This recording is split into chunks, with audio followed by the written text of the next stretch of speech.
लगाए थे उसने काम करने के लिए, लेकिन अब उसने 2 और लगा दिए।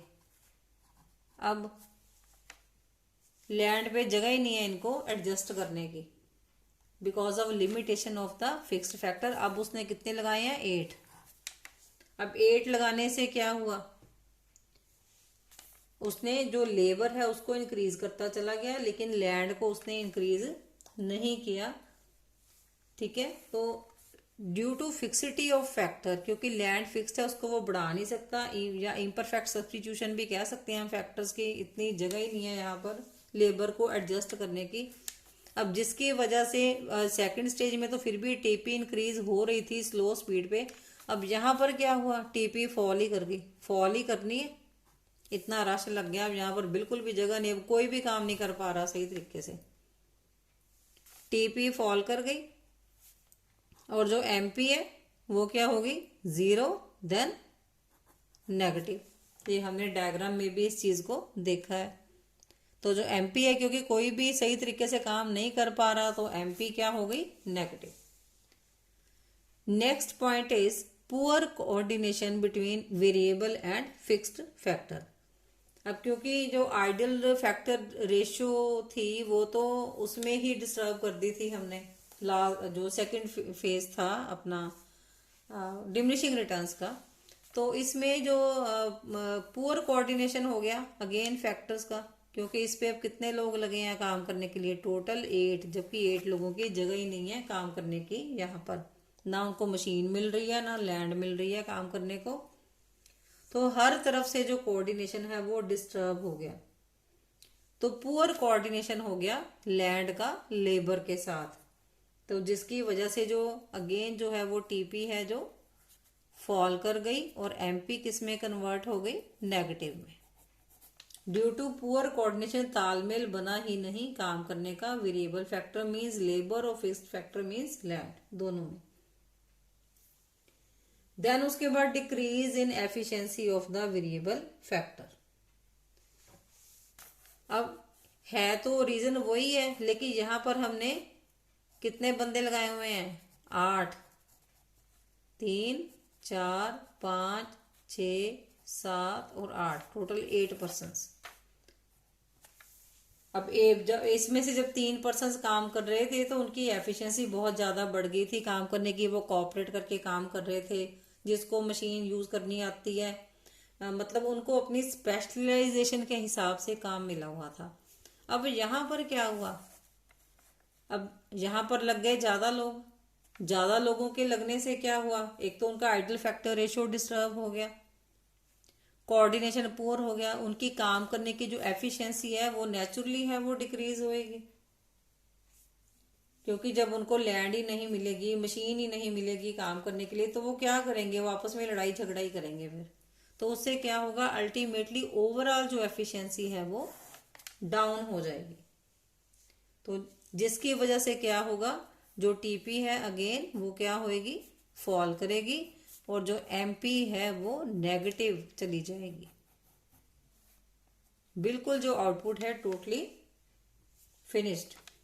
अब जो ये नेगेटिव रिटर्न्स वाला है फेस, अब इस फेस में प्रोड्यूसर जो है प्रोडक्शन को क्लोज कर देता है। वो कभी भी इस प्रोडक्शन को, ऐसी प्रोडक्शन को कंटिन्यू नहीं करेगा जहां पर उसकी जो प्रोडक्शन है वो नेगेटिव में जा रही है। वो तो फिर वो लॉसेस बियर करने शुरू कर देगा, तो यहाँ पर वो प्रोडक्शन, उसका शट डाउन पॉइंट जो है वो आ सकता है। और इस फेस में क्या होगा? जब उसका जो टीपी है वो मैक्सिमम होता है, ये प्रोड्यूसर की जो एक रैशनल प्रोड्यूसर है सेकंड स्टेज में, एक जो रैशनल प्रोड्यूसर है उसका डिसीजन यहीं तक होता है कि जब उसकी टीपी मैक्सिमम होती है। तो टीपी मैक्सिमम हम स्टडी कर चुके हैं, कौन सी स्टेज में है? सेकंड स्टेज पे। तो इस स्टेज में जो एक रैशनल प्रोड्यूसर है उसका एम हमेशा क्या होता है कि जो उसकी टीपी मैक्सिमम हो और एमपी भी उसकी पॉजिटिव रहे। तो सेकंड स्टेज एक ऐसा फेज है रैशनल प्रोड्यूसर के लिए कि जब उसको टीपी मैक्सिमम मिल रही है, जब उसकी टीपी, मैं यहाँ पर वैसे मैंने लास्ट वीडियो में ये बताई हुई है चीज़, टीपी उसकी सेकंड स्टेज पे मैक्सिमम हो जाती है और जो एमपी है वो भी पॉजिटिव रहती है या जीरो। तो इस फेज तक प्रोड्यूसर प्रोडक्शन को करता है। तो एक रैशनल प्रोड्यूसर है वो उसका एम क्या होता है कि उसको टीपी मैक्सिमम मिले जो उसको सेकंड फेज के अंदर मिल रही है। लेकिन जो रैशनल प्रोड्यूसर है वो नेगेटिव रिटर्न्स के फेज में कभी भी ऑपरेट नहीं करेगा क्योंकि उसकी फर्म को लॉसेस बेयर करने पड़ रहे हैं। तो ये बेटा 3 स्टेजेस हैं, तीनों के कॉजेज हैं। वेरिएबल प्रोपोर्शन का जो लॉ है that is also very very important. Then उसका टेबल और उसका डायग्राम, ये सब चीज़ें बहुत इंपॉर्टेंट है। अब एक और चीज़ आपको मैंने बतानी है इसकी, हमने ये किया था टेबल लास्ट वीडियो में। तो आपको कई बार इमेजिनरी टेबल पेपर में दे देते हैं और ये कह देते हैं कि ये टेबल आपको बना बनाया कई बार आ जाता है। तो आपको ये क्वेश्चन होता है कि आप स्टेजेस अपने आप डिटरमाइन करो इसमें कि इसमें कौन कौन सी 3 स्टेजेस बनते हैं और उसको एक्सप्लेन करो।